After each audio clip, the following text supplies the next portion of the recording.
Hi, this is Amanda Fermaro from Crafts by Amanda. I'm going to show you how to make this Instagram keepsake book. What you're going to do is print off your Instagram photos using the HP Snapshots app and your social media snapshot paper.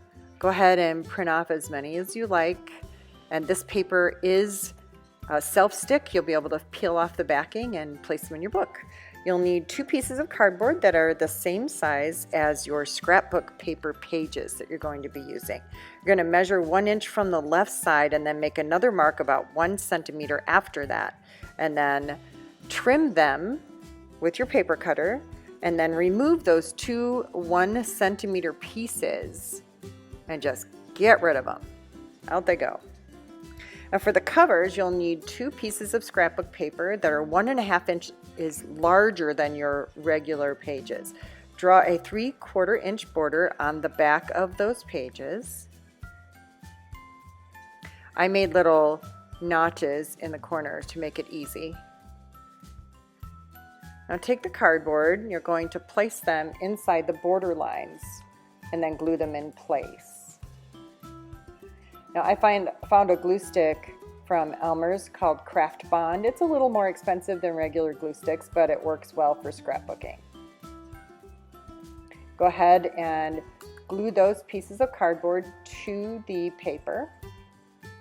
And that little piece that's going to be missing, that's going to allow your book binding to bend and open. You'll see that when we're all done. Now you're going to glue the corners down. So add some glue to each corner,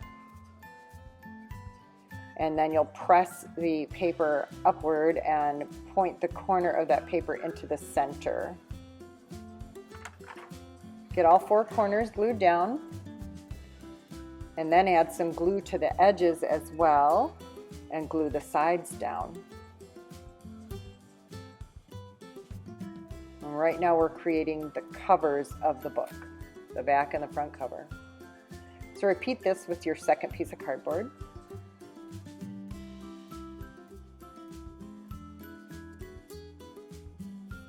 When you get these all done, you want to actually cover up that cardboard in the center there, so you'll need a piece of paper that is 1/2 inch smaller than your cardboard, and glue that in place. And all of these specifications are up in the written instructions as well on my Printly. Now you're going to want to make sure that your hole punch is set properly. The regular settings will not work, so make sure that you have them set so that your holes will be centered in your paper. You can see that I've used double-sided, these are 6x6 sheets that come in a little book. And that way you can have 2-sided pages in your book. Go ahead and get all the holes punched. Then you'll want to see how that's that centerpiece that we cut out. And it allows the binding to the book to bend. And go ahead and punch the holes in the covers as well.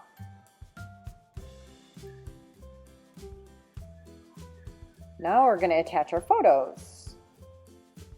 You go ahead and peel off the backing and place the photo onto the scrapbook paper. As you can see, I'm about to place this picture to the right. It's not centered, but that's because it's going to have a binding in the book, so you want to leave room. And then when you flip it over, you want the picture to go on the left. See how I peeled that back off? The backings of these are removable, but you want to test, any area that you put it on. You're not going to be able to remove it over and over again on paper. But to reposition, you can definitely do that. So get all your pages, all your pictures in place on your pages. And I've left extra sheets in mine as well so that they can add photos later. Now put your book together, place your cover on the front and your back cover on the back, and then put some binder clips on it just to hold it in place, because we are going to create a Japanese binding method using ribbon. You'll want to wrap a little tape around the end of your ribbon. You remember that old trick, like a shoestring, so that you can easily do this. Measure out 6 lengths of the ribbon based off of the length of the book. And start by inserting the ribbon into the top hole and pull it through, leaving about the full length of the book plus maybe 2 inches. You'll need that to tie later. Now you're going to place the ribbon back through the top hole and pull it through so that it loops around the binding of the book. Make sure there's no kinks in the ribbon. Pull it snug. Then bring it over the top of the book and back down through the bottom hole.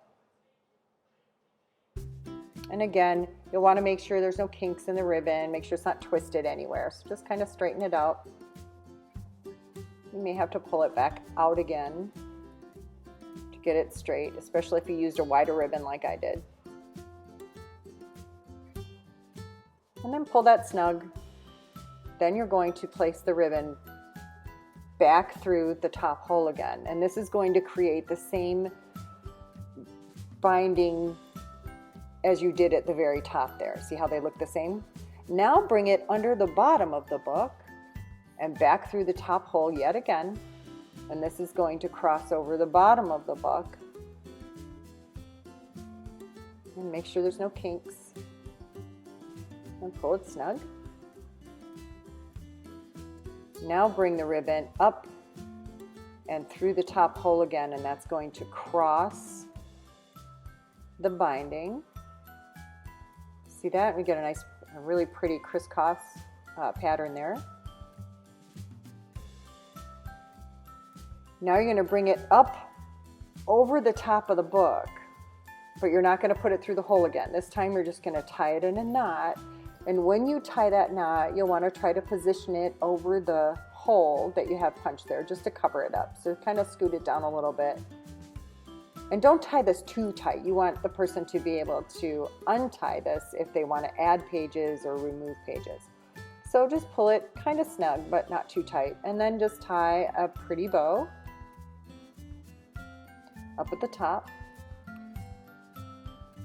And once you get the bow tied, then you're just going to trim the edges. And remember, again, you want them to be able to open this if they want to, but it should be snug enough that it's going to stay put. You can add some glue if you feel this is going to be permanent and they'll never take any pages out. Now you want to take your binder clips off. And now you can see the book you made. Isn't that lovely? You can create your own memory book using this tutorial. It would really make a nice wedding or anniversary or birthday gift. Hope you like it. There's more tutorials on myprintly.com and on craftsbyamanda.com. Thanks for watching.